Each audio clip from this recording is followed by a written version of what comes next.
Salut à tous et bienvenue sur la chaîne Histoire, vraie de crime.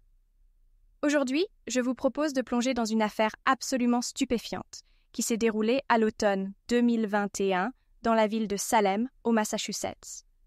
À première vue, Salem, depuis longtemps célèbre pour son passé historique et ses maisons de bois pittoresques, semblait le dernier endroit au monde où se déroulerait une série de tragédies aussi terrifiantes. Cette histoire, qui a secoué la communauté entière, concerne avant tout une famille unie. Un père qui travaillait comme comptable, une mère enseignante à la maternelle et leur unique fille, une enfant de 12 ans. Peu de gens auraient ici pu imaginer l'horreur qui se dissimulait derrière la porte de cette adorable maison, ni la découverte glaçante qui allait suivre. Si vous appréciez ce récit, je vous invite à mettre un pouce en l'air et à vous abonner à la chaîne. J'en serais sincèrement ravie. L'affaire débute par la description de cette famille, pourtant si ordinaire. Le père, Joseph Mitchell, âgé de 42 ans, était reconnu comme un homme ponctuel, méticuleux et consciencieux. Ses collègues au sein d'une firme de comptabilité locale le décrivaient comme un homme réservé mais serviable. Son apparence imposante, sa silhouette élancée et ses cheveux sombres soigneusement taillés lui donnaient un air calme, presque solennel. Selon certains témoignages, il parlait peu de lui-même, préférant concentrer son attention sur le bien-être de ceux qui l'entouraient. À la maison, il apparaissait comme le pilier affectif, veillant à ce que tout se déroule dans l'ordre, de la préparation des repas du soir aux activités du week-end. Il avait grandi dans un quartier modeste d'une grande ville voisine, puis avait quitté sa région natale pour s'installer à Salem peu avant la naissance de sa fille. Son épouse, Linda Mitchell, était âgée de 40 ans.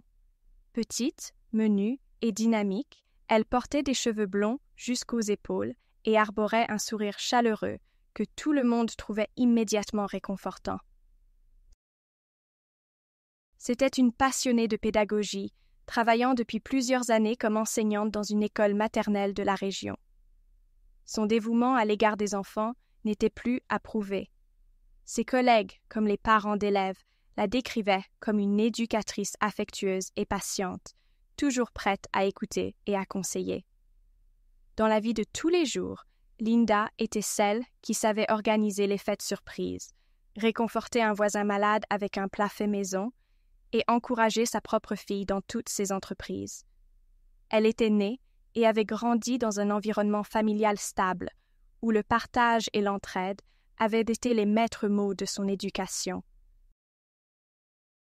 Lorsqu'elle épousa Joseph, ils avaient déjà l'ambition commune de fonder une famille unie, dédiée au bien-être de leur future progéniture. C'est dans ce foyer aimant qu'évoluait la jeune Emily, leur unique enfant. Du haut de ses 12 ans, elle donnait l'impression d'être une enfant timide, douce et rêveuse, préférant passer du temps plongé dans des livres ou des dessins plutôt que de se mêler à la foule d'autres adolescents. Ses cheveux bruns, souvent rassemblés en une longue tresse ou un simple queue de cheval, encadraient un visage rond et doux, tandis que ses grands yeux semblaient exprimer une curiosité inépuisable. À l'école, Emily avait la réputation d'une élève studieuse, quoique un peu renfermée. Ses professeurs la trouvaient appliquée, toujours prête à obéir aux consignes. Personne n'aurait pu soupçonner que sous cette apparence si paisible, sous ce teint diaphane et ce regard un peu fuyant, se cachait l'âme d'une jeune fille extrêmement perturbée. La réputation tranquille du quartier se trouve cependant mise à mal durant l'automne 2021, précisément aux alentours de la mi-octobre. Les premiers signes qu'un malheur rôdait ne furent pas immédiatement liés les uns aux autres. À quelques rues de la maison des Mitchell, un voisin âgé perdit la vie dans des circonstances jugées naturelles sur le moment. L'homme avait une santé fragile. On se contenta d'évoquer un arrêt cardiaque. Quelques jours plus tard, une femme jeune, connue pour son sens de la fête et son dynamisme, décéda également de façon brutale. La police locale, dépêchée sur place, ne trouva pas de traces de violence. Les familles respectives, sous le choc, ne comprenaient pas comment la tragédie avait pu frapper si vite et si discrètement. À mesure que les jours s'écoulaient, les rumeurs circulaient dans le voisinage. Certains suggéraient un virus inconnu, d'autres suspectaient la pollution d'une canalisation d'eau potable, ou encore un empoisonnement par un produit chimique mal stocké. Ces hypothèses se multipliaient, mais aucune ne semblait parfaitement s'ajuster à la réalité. La municipalité finit par se saisir de la question, et des agents de santé publique furent appelés pour écarter l'éventualité d'une contamination de l'eau. Tout se révéla dans les normes. L'inquiétude latente ne cessa pourtant de croître. Quand 2 autres décès inexpliqués survinrent la semaine suivante, la panique s'installa.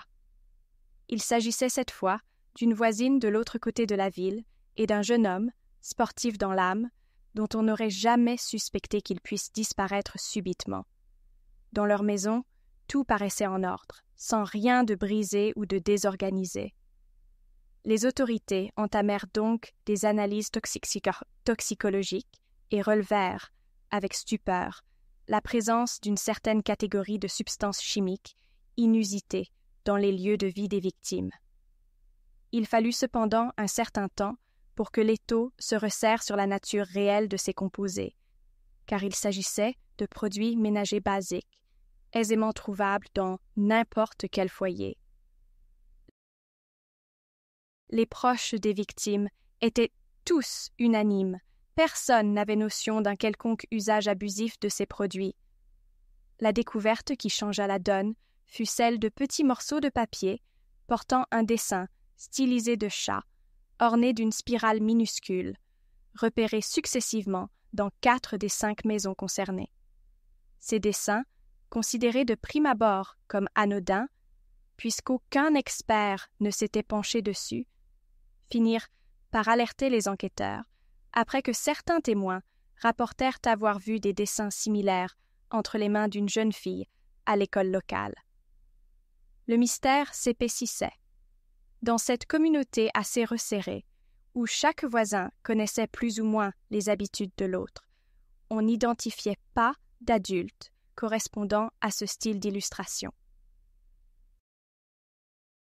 L'idée qu'un enfant puisse être responsable d'empoisonnement n'était presque pas concevable.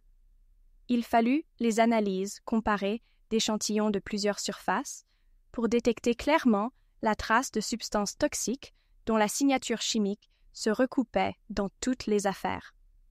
À ce stade, des enquêteurs plus aguerris furent dépêchés sur place. L'un d'entre eux, un détective expérimenté qui avait déjà résolu plusieurs cas de meurtres insolites, fit un examen attentif des lieux de crime. Il s'agissait d'un homme de grande taille, le visage marqué par des années de service, réputé pour sa rigueur et son sens affûté du détail. À ses côtés, sa collègue, une enquêtrice plus jeune, mais tout aussi méticuleuse, basée dans un bureau voisin, participa aux interrogatoires. Tous deux se trouvaient perplexes face à la façon dont ces décès avaient été perpétrés. Il n'y avait ni effraction, ni trace de violence, ni message revendicatif, ni aveu. Les victimes étaient de profils variés, d'âges différents, et rien, apparemment, ne les reliait. Cependant, un nouveau fait apparut alors. Dans les maisons de chacune des personnes décédées, on remarquait la présence d'objets familiers, mais déplacés.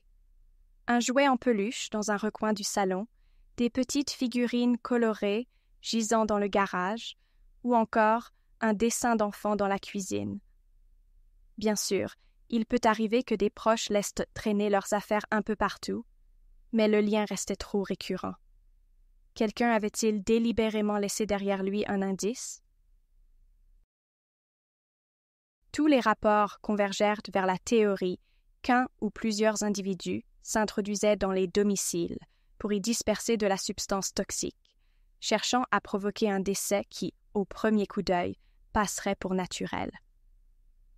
Tout bascula le jour où un employé de l'administration communale alerta discrètement la police. Il avait vu, dans un couloir de l'école locale, une jeune élève griffonner des chats stylisés sur un petit bloc-notes y ajoutant cette spirale caractéristique. L'homme, simplement de passage pour un contrôle de routine, fut frappé par la ressemblance entre les croquis des scènes de crime, vus dans des photos circulant au poste de police, et ceux de l'écolière. Cette information fut transmise dans l'heure au détective en charge. Un sentiment de trouble parcourut tout le service. Comment une enfant pourrait-elle être liée à une affaire d'empoisonnement en série? Les policiers décidèrent de procéder avec la plus grande prudence. Il fallait écarter ou confirmer cette piste sans commettre d'imprudence. Les institutions locales ne souhaitaient pas causer d'émeutes ou jeter des soupçons infondés sur une simple collégienne. Entre-temps, au domicile de Joseph et Linda Mitchell, d'étranges tensions étaient en train de voir le jour, bien avant l'intervention des enquêteurs.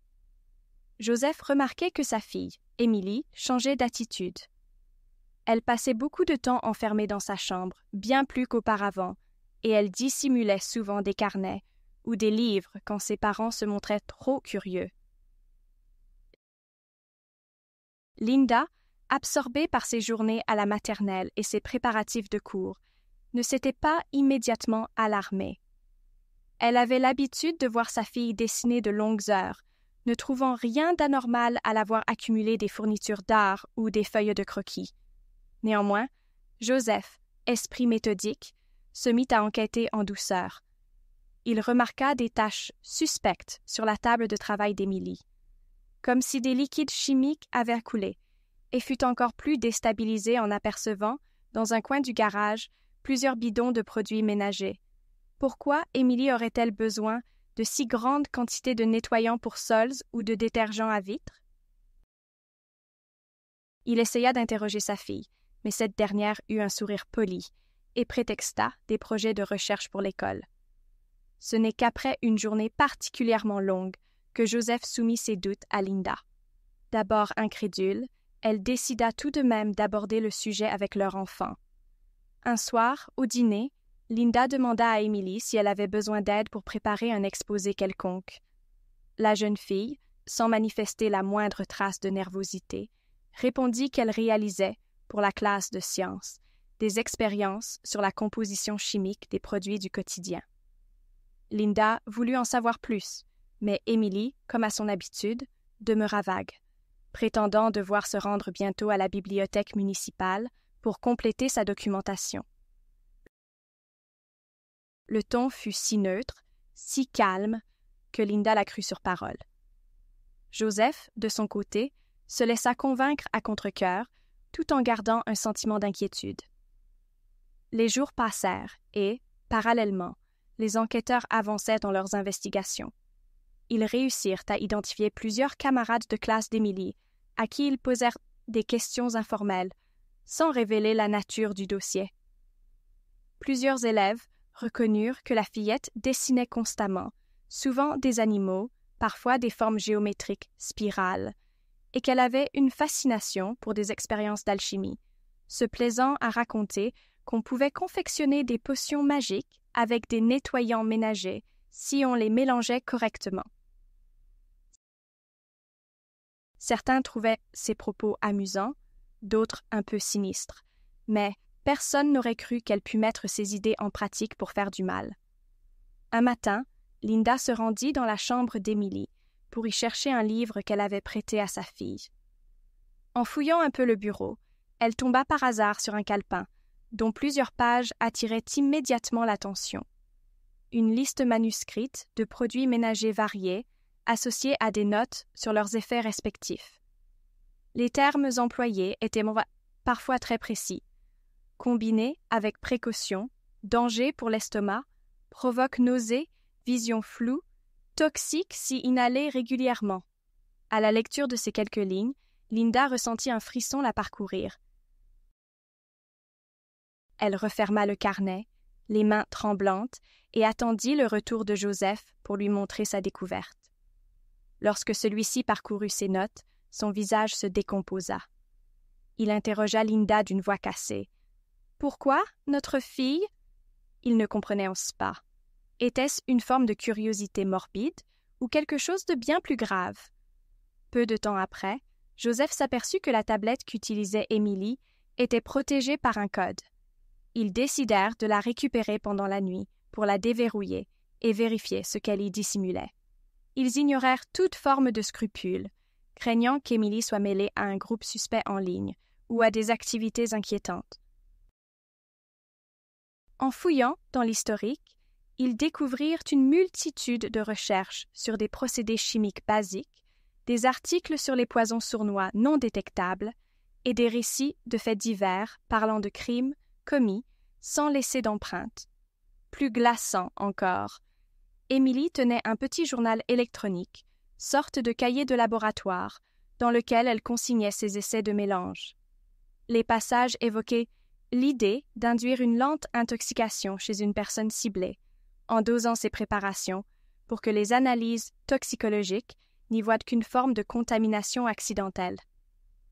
Il était même fait mention de stratégies pour introduire ces produits dans des environnements clos. Sous le choc, Joseph et Linda comprirent alors l'impensable. Leur fille unique, celle qu'ils pensaient si fragile et inoffensive, développait un plan précis pour s'en prendre à d'autres. Ils n'avaient pas encore la preuve formelle de sa participation au drame qui endeuillait le voisinage, mais plus ils lisaient, plus leur certitude se cristallisait. Des phrases comme « La vieille dame est plus facile à approcher, elle me fait confiance, je peux déposer discrètement le produit dans sa tasse de thé » ou « J'ai laissé un dessin de chat, c'est amusant, personne ne saura » ne laissaient guère de place au doute. Les Mitchell pouvaient difficilement admettre cette vérité. Non seulement Émilie s'intéressait à des pratiques dangereuses, mais il y avait de fortes chances qu'elle ait déjà mis ses sinistres projets à exécution. Submergés par l'effroi et l'angoisse, ils passèrent la nuit à tenter de clarifier la situation. Ils se demandaient comment réagir. Devait-il affronter Émilie de front, la menacer de l'envoyer chez un psychologue, la forcer à avouer? Devait-il contacter immédiatement la police? Linda, en pleurs, supplia Joseph de la laisser parler à leur fille avant toute décision. Elle espérait une explication rationnelle. Peut-être Émilie était-elle impliquée dans un jeu macabre ou victime d'un chantage. Toutefois, Joseph, de plus en plus convaincu de la culpabilité de leur enfant, considérait qu'il n'y avait pas d'autre choix que de signaler l'affaire aux autorités. Ils passèrent des heures à discuter, à relire les notes, et plus ils avançaient, plus l'issue semblait inéluctable. Au petit matin, Linda se sentit dévastée. Elle prépara malgré tout le petit déjeuner. Émilie descendit de sa chambre, l'air à moitié endormi. Joseph la fixait, cherchant un indice dans son comportement, mais la jeune fille croqua dans une tartine et se contenta d'observer ses parents d'un air impassible. Il voulut entamer une conversation, lui demander ce qu'elle avait l'intention de faire de ses recherches, mais Émilie fut si calme, si réservée, qu'il n'osa pas en dire davantage. L'adolescente remonte ensuite dans sa chambre sans un mot. Le couple resta là, immobile dans la cuisine, prenant conscience de l'ampleur du cauchemar. Entre-temps, les enquêteurs, qui avaient déjà rassemblé diverses preuves, décidèrent de procéder à des vérifications supplémentaires. Ils obtinrent un mandat leur permettant d'inspecter de près l'école où Émilie étudiait. Les interrogatoires menés auprès de plusieurs professeurs révélèrent qu'elle faisait partie des élèves les plus brillants en sciences, qu'elle posait souvent des questions pointues sur la chimie, et qu'elle avait exprimé une passion un peu singulière pour l'étude des substances nocives. Mais la plupart des enseignants y voyaient de la simple curiosité scientifique. De plus, un surveillant avait rapporté un fait intrigant. Il avait surpris Émilie errant dans un couloir pendant la pause, tentant d'accéder à un placard de produits de nettoyage. Quand il lui avait demandé ce qu'elle faisait là, Émilie avait affirmé qu'elle cherchait juste un balai pour aider une camarade à nettoyer un dégât. L'incident avait été vite oublié, mais, une fois replacé dans le contexte, il sonnait différemment. Les enquêteurs se présentèrent donc dans la rue où vivait la famille Mitchell, scrutant la façade impeccablement entretenue de leur maison. Le jardin, bien arrangé, ne laissait rien deviner de sombre. Les détectives vinrent frapper à la porte, et ce fut Joseph qui leur ouvrit, d'un air où se lisait déjà une préoccupation profonde. Avant même que les policiers ne puissent expliquer le but de leur visite, Joseph les invita à entrer, leur demandant de l'écouter. Ils passèrent au salon, et Linda, les yeux rougis, les rejoignit, serrant nerveusement un cahier dans ses mains. C'est là qu'ils lâchèrent la bombe. Leur fille avait vraisemblablement orchestré une série d'empoisonnements. Ils venaient de découvrir les preuves dans son journal électronique et dans ses notes manuscrites. Les enquêteurs, médusés, recueillirent aussitôt tout le matériel incriminant. Émilie, qui était à l'étage, ne descendit pas immédiatement. Linda expliqua que leur fille devait être en train de dormir ou de se préparer pour l'école, prétextant qu'elle ne s'était pas aperçue de l'arrivée de la police. Lorsque les officiers, manifestement abasourdis, demandèrent à la voir, Joseph alla la chercher. La jeune fille apparut avec un visage inexpressif, comme si elle n'était pas surprise. Les agents de police, suivant les protocoles pour un suspect mineur, s'adressèrent à elle avec douceur, évoquant simplement la nécessité d'éclaircir certains points. Émilie ne chercha pas à nier. D'après les témoignages ultérieurs, elle se contenta de fixer les enquêteurs d'un regard vide, en leur demandant d'une voix posée « Vous avez trouvé mes dessins ?» Cette simple question glaça l'atmosphère. Elle confirma aux policiers qu'il n'y aurait sans doute pas de dénégation de la part de la jeune fille. Ils fouillèrent aussitôt la chambre, découvrant des dizaines de feuilles crayonnées, des calculs méticuleux, ainsi que plusieurs bocaux contenant des restes de mélanges chimiques. Émilie ne formula pas un mot de protestation. Dans son ordinateur, on trouva des messages énigmatiques qu'elle s'envoyait à elle-même. « La mort silencieuse est un art, j'ai réussi. » Ou encore « Personne ne me croira capable de faire ça. » Les parents, effondrés, signèrent les papiers autorisant les enquêteurs à emporter ces éléments. Bien qu'il n'y eût pas de sang, pas de violence apparente, la scène baignait dans une atmosphère d'horreur absolue. Comment la douceur enfantine de cette fillette avait-elle laissé place à de telles intentions? Il apparut peu à peu, au fur et à mesure des analyses, que la plupart des victimes n'avaient pas été choisies au hasard. Selon certains extraits du journal d'Émilie, il y avait des mobiles divers. Parfois, elle jugeait simplement que la personne l'avait irritée pour une broutille. Dans d'autres passages, elle mentionnait l'idée que ces gens étaient inutiles ou vieux. Les enquêteurs restèrent perplexes face à cette cruauté, cherchant à déterminer si la jeune fille avait conscience de la gravité de ses actes. En fouillant plus avant dans l'ordinateur, ils tombèrent sur des notes évoquant la dissimulation de ces toxiques dans des boissons ou des aliments, éventuellement déposés chez des voisins, comme s'il s'agissait d'un défi personnel pour passer inaperçu.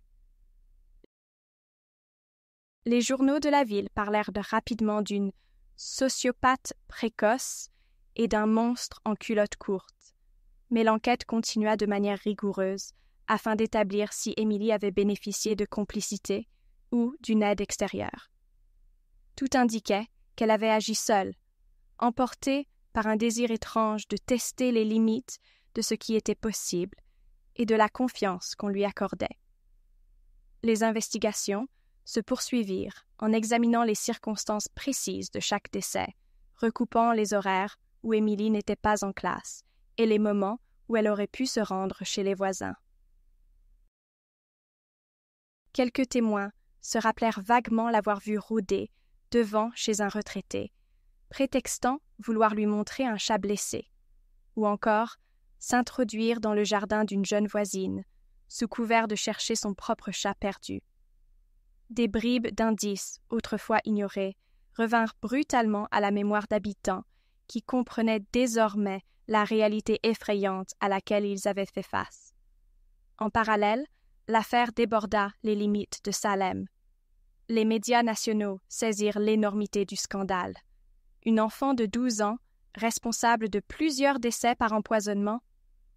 Tout le pays se passionna pour ce mystère. Nombreux furent ceux qui jugèrent le couple Mitchell, accusés de n'avoir rien vu ou, pire, d'avoir fermé les yeux. D'autres s'employèrent à analyser la psychologie d'Emily, cherchant à comprendre si elle souffrait d'une pathologie particulière. Des professionnels de la santé mentale furent sollicités pour éclairer le public sur la question de la dangerosité d'un enfant meurtrier.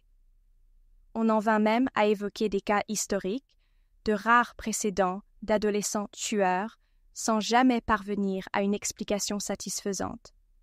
Sur le plan juridique, les autorités furent confrontées à un problème délicat. Aux États-Unis, l'âge de la responsabilité pénale varie, et un mineur ne peut généralement pas être jugé comme un adulte sans un examen poussé de son discernement. Il fallut donc un long travail d'experts psychiatres pour déterminer si Emily comprenait réellement les conséquences de ses actes. D'un côté, elle avait planifié des empoisonnements, ce qui prouvait un certain niveau de calcul et de préméditation. De l'autre, son jeune âge soulevait la question de la maturité émotionnelle. Le procès allait être hors norme, tant d'un point de vue moral que légal. Avant d'en arriver là, cependant, il restait à boucler les preuves. Les enquêteurs regroupèrent patiemment chaque pièce, allant du profil toxicologique aux objets découverts chez les victimes, en passant par les communications virtuelles d'Emily. Les témoignages affluèrent, de la part de parents éplorés, d'amis indignés, d'enseignants atterrés. Les médias campaient devant la maison des Mitchell, cherchant à interroger Joseph et Linda, à filmer la façade devenue symbole d'horreur. Les parents restaient claquemurés, meurtris, refusant tout entretien avec la presse. Linda, bouleversée, cessa de travailler quelques semaines, incapable de soutenir le regard des collègues, apeurée par l'idée qu'on la tienne pour responsable de ne pas avoir guidé sa fille sur un chemin plus sain. Joseph, lui, alternait entre avocat et service de police, collaborant autant qu'il le pouvait pour tenter de comprendre et d'aider la justice. 3 suspects secondaires furent brièvement évoqués au début de l'enquête, avant que la piste ne converge définitivement vers Emily. Il s'agissait de 3 adultes du quartier, ayant chacun des contentieux éventuels avec les victimes. Un homme âgé qui avait déjà eu des démêlés avec l'une des personnes décédées pour une histoire de propriété, une voisine acariâtre qui se plaignait bruyamment de la moindre nuisance sonore, et un individu au passé judiciaire trouble. Pourtant, ces pistes furent vite écartées, les preuves d'empoisonnement convergeant de manière trop forte vers la jeune fille. Il devint clair que ces autres personnes n'avaient pas de lien direct avec les crimes. Il restait tout de même un aspect étrange. Emily avait parfois parlé de reproduire des gestes appris en ligne ou glanés dans les discussions. Les enquêteurs tentèrent de savoir si elle avait un complice virtuel, un adulte mal intentionné, qui aurait pu l'influencer. On ne trouva aucune trace d'un tel mentor. Tout indiquait qu'elle était l'initiatrice et l'exécutante de ses propres plans. Au moment de l'arrestation, on dut gérer Emily avec les précautions d'usage réservées aux mineurs. Linda et Joseph signèrent les documents autorisant la garde provisoire, et leur fille fut transférée dans un établissement de détention spécialisé pour les jeunes délinquants, entouré de psychologues et d'assistants sociaux. Les parents, effondrés, ne savaient plus comment se positionner. D'un côté, ils avaient livré leur propre enfant à la justice, effrayés par la possibilité qu'elle poursuive ses actes meurtriers. De l'autre, ils ressentaient un profond chagrin, celui d'une mère et d'un père, convaincus d'avoir manqué à leur devoir de protection et d'éducation. Linda, en particulier, se posa 1000 questions. Comment n'avait-elle pas décelé chez Emily des signes avant-coureurs plus explicites? Les nuits se passèrent en sanglots, la culpabilité la rongeant de l'intérieur. Joseph, quant à lui, ne parvenait pas à s'arracher l'image d'Emily silencieuse, bras croisés, semblant les juger du regard quand ils étaient venus la voir au centre de détention. Le procès commença finalement quelques mois plus tard, au début de l'année 2022, et il attira une foule impressionnante de journalistes et de curieux. Dès l'ouverture de l'audience, on sentit la tension à son comble.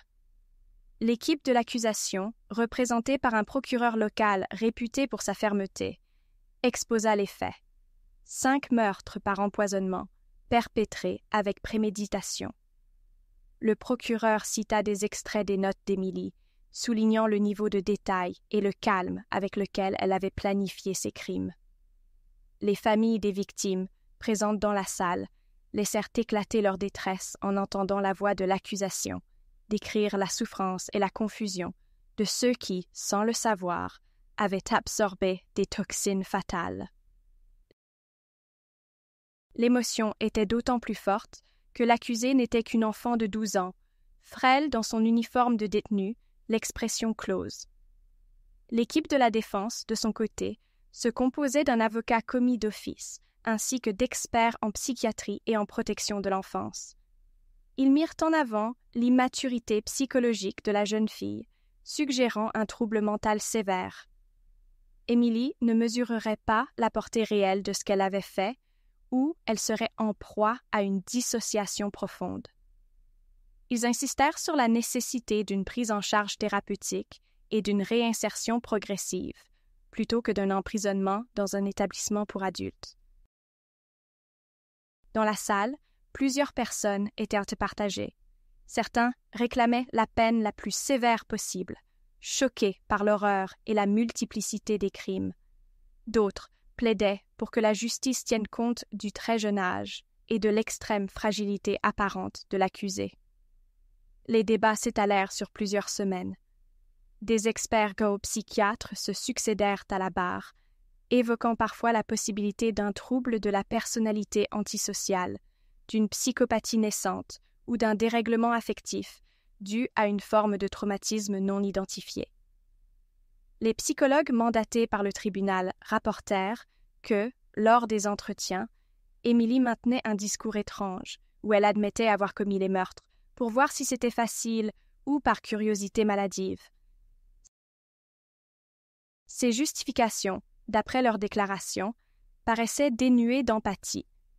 Elles ne montraient ni regret, ni culpabilité véritable. Les parents, présents sur le banc du public, semblaient brisés, devant écouter un à un les témoignages accablants qui révélaient la noirceur insoupçonnée de leur propre enfant. À la fin du procès, la question cruciale fut de décider du verdict. Au Massachusetts, il est rarissime de juger un mineur comme un adulte, surtout pour une fillette de 12 ans. Les avocats de la défense demandèrent que la jeune criminelle soit placée dans un établissement psychiatrique pour mineurs, dans l'espoir d'une rééducation encadrée. Le procureur, lui, mit en avant la dangerosité manifeste de l'enfant, soulignant qu'elle avait déjà coûté la vie à 5 personnes. Au final, le juge reconnut Émilie coupable de meurtre, avec préméditation, tout en tenant compte de son âge. Elle fut confiée à un programme fermé dans un centre hautement sécurisé, avec obligation de suivi psychiatrique intensif. Le juge rappela, dans sa décision, que la protection de la société exigeait qu'on la maintienne sous contrôle strict et que son cas serait réévalué quand elle atteindrait la fin de son adolescence, au regard d'éventuels progrès. La sentence tomba comme un coup de massue pour tous les habitants de Salem. Au-delà du sort d'Émilie, la communauté se retrouva face à une remise en question profonde. Comment un quartier si paisible avait-il pu engendrer un tel phénomène? Beaucoup regardèrent désormais la maison des Mitchell avec un mélange d'effroi et de pitié. Joseph et Linda, quant à eux, durent affronter les médias et le jugement de l'opinion publique, qui n'était pas toujours clément. Certains, dans le voisinage, leur adressèrent des messages de haine, les accusant d'avoir mal éduqué leur fille. D'autres témoignèrent leur soutien, comprenant la détresse sans nom de ce couple condamné à vivre avec cette insupportable réalité. Leur enfant était une tueuse en série, reconnue coupable par la justice, et ils avaient eux-mêmes dû la dénoncer. Au fil du temps, la nouvelle se répandit bien au-delà de Salem, nourrissant les débats autour de la santé mentale, de la responsabilité parentale et de la justice pour mineurs. Des associations se saisirent du dossier pour réclamer une meilleure prévention, des dispositifs de repérage plus efficaces dans les écoles, ou encore des formations spécifiques pour les parents et les professeurs, afin de détecter les signes inquiétants chez les enfants. Les médias, après avoir exploité le sensationnalisme de l'affaire, commencèrent à évoquer les leçons à tirer. Comment repérer chez un jeune un comportement potentiellement dangereux? Comment le canaliser? Comment intervenir avant qu'il ne soit trop tard? En parallèle, la vie de Joseph et Linda poursuivit son cours, mais jamais plus elle ne redevint normale. Linda ne parvint pas à reprendre son poste d'enseignante en maternelle immédiatement. Pendant des mois, elle subit de violentes insomnies et plongea dans une profonde dépression, rongée par la culpabilité de ne pas avoir vu ou compris la détresse de sa fille. Joseph, lui, s'enfonça dans un mutisme qui ne faisait que renforcer le fossé entre lui et sa femme. Le couple essaya de suivre une thérapie ensemble, avec l'aide d'un psychologue spécialisé dans les traumatismes familiaux. À chacune de leurs visites à Émilie dans le centre où elle était détenue, ils essayaient de trouver la moindre trace d'émotion chez elle, un signe de remords, un début de prise de conscience. Hélas, la jeune fille demeurait très fermée, répondant peu, posant parfois des questions inconvenantes sur la façon dont se portaient les gens du quartier. Le personnel médical relevait chez elle une forme de détachement effrayante, mais gardait l'espoir qu'une prise en charge intensive pourrait éventuellement la faire progresser. Les habitants de Salem, de leur côté, tentèrent, au fil des mois, de retrouver une certaine quiétude. La maison des Mitchell fut mise en vente, car Linda, incapable de passer une seule nuit de plus dans ces lieux hantés par les souvenirs des préparations d'Émilie, voulut déménager et prendre un nouveau départ. Le bien immobilier mit du temps à trouver preneur. Qui aurait voulu vivre dans l'ancienne demeure d'une jeune criminelle? Finalement, un acheteur venu de loin, insensible aux rumeurs, acquit la maison à un prix bradé. Joseph et Linda s'installèrent alors dans un petit appartement à l'autre bout de la ville, tentant de reconstruire un semblant de vie. Ils rendirent de moins en moins visite à leurs anciens voisins, dont beaucoup préféraient éviter tout contact, par méfiance ou par simple gêne. Tandis que le temps s'écoulait, certains détails sur les motivations d'Émilie finirent par remonter à la surface. Dans un rapport remis par le centre de détention, on apprit qu'elle avait confié à un psychiatre qu'elle aimait jouer à l'alchimiste et qu'il lui plaisait de constater qu'elle pouvait disposer de la vie des autres comme elle le voulait.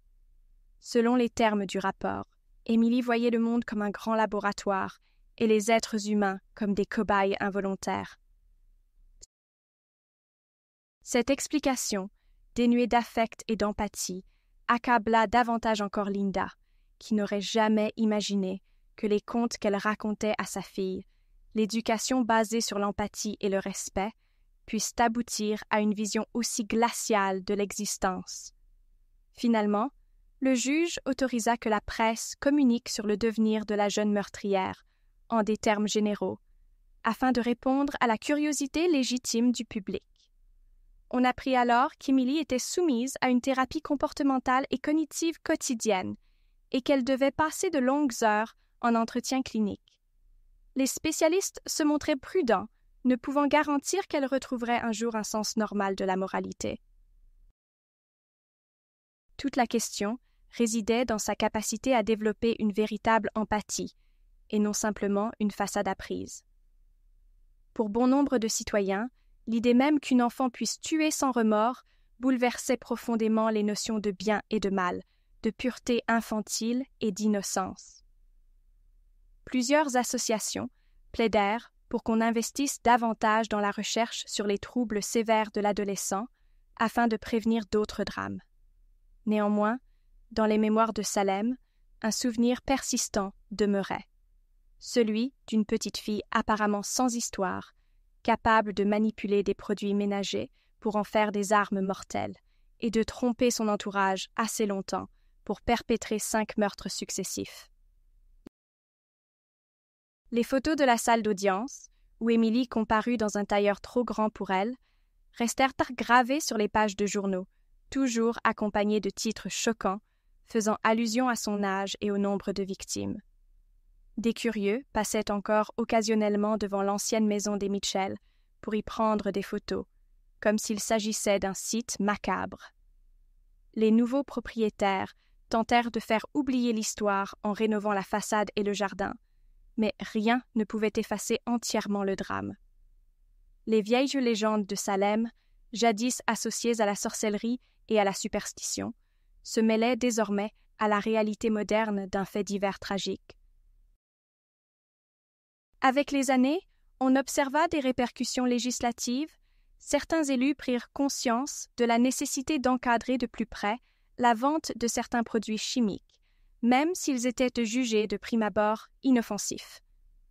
De nouveaux protocoles de formation virent le jour dans les écoles de la région, incitant le personnel à signaler immédiatement tout comportement expérimental dangereux.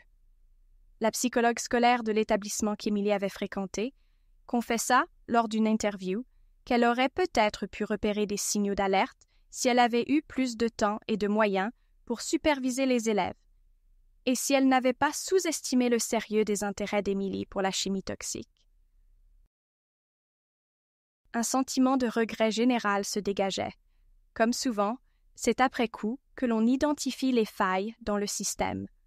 Alors que les mois passèrent, Linda et Joseph tinrent cependant à témoigner, sous forme de courriers et de rencontres, rares avec des associations, de ce qu'ils avaient vécu, dans l'espoir d'aider d'autres parents. Ils racontaient leur choc, leur sentiment d'impuissance, et conseillaient aux familles de ne jamais minimiser des comportements étranges ou des centres d'intérêt macabres chez un enfant. Ils reconnurent avoir fait la sourde oreille à certains détails, comme les croquis un peu sinistres d'Emily, ou son goût prononcé pour la manipulation de substances potentiellement dangereuses. À l'époque, ils voyaient cela comme un stade d'exploration, ignorant jusqu'à quel point cette curiosité la pousserait. Dans leurs interventions, ils ne se montraient pas moralisateurs, admettant leur propre faillibilité. Ils essayaient, au contraire, d'œuvrer pour une meilleure sensibilisation.